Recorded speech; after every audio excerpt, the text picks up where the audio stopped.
Türkmenistanda zirdibil taşlanyan çelekler hem adata adamların hem de häkimetlerin üns berýän ýerine öwrülýär. Ilatyň durmuş şertleriniň agyrlaşýan döwründe zibil gutularynyň daşyndaky hereket wagtal güýçlenýär. Şeýle ýagdaý şuňlar Liwap vilayatynda gözeýilýär. Zirdibil diňilýän gutularyň içindäki hapalary döwrýän adamlaryň sany köpelip, käbir ýerlerde bir gutyny 10 adam bolup döwrýärler. Bu ýagdaý barada Azatlyk radiosynyň habarçylary 30-njy noýabrda gürrüň berýärler. Biri kup gitse ikinci adım distine izinden gelip dörüp başlayar. Dip habarçymyda aýdýar. Zirdibil döwrýänler köplenç plastik gutuları, çüýşeleri, plasmasanyň her bir görnüşini gözleýärler. Mundan başga azyk galındylary gözlenýär. Şol sanda gök önümleriň gabygy, bakça önümleriniň paçaklary toplanyp alınıp gidilýär.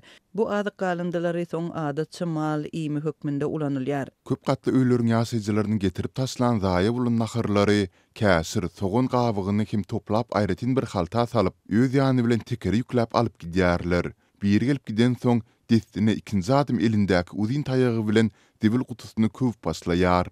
Dip bu ýagdaýlara özi sineden habarçymyz gürrüň berýär. Bakça önümleriniň paçaklary, bir halta plastik gaplary, başgasyna çüýşe aýratyn bir halta salynýar we alınıp gidilýär. Bu ýagdaý Türkmenawadyň köp katly ýaşaýyş çaýlarynyň umumy howlularynda hojalyk zibillerini taşlamak üçin goýulan gaplaryň daşynda köp göze çykýar. Yerli habarçylarymyzyň sözlerine görä, noýabr aýynyň dowamynda Liwap vilayatynyň arasaçylyk we keselleriň öňüne alyş gullugy gaýtadan işlenýän galındylary kabul edýän nokotlara gözegçiligini güýçlendiripdir. Netijede käbirlerine jerimet alınıpdyr, ençemeti ýapylypdyr.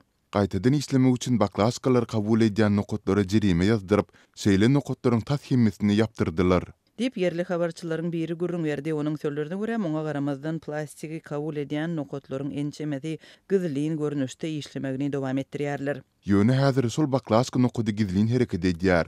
Ähli plastmasa görnüşini kabul edýär, her kilesine 7 manat berýär. Çüýsü hem 40 tengeden 50 tenge ağırlygynda çüýsü kabul edýän nokodynda satyn alynýar. Dip habarçy aýdýar.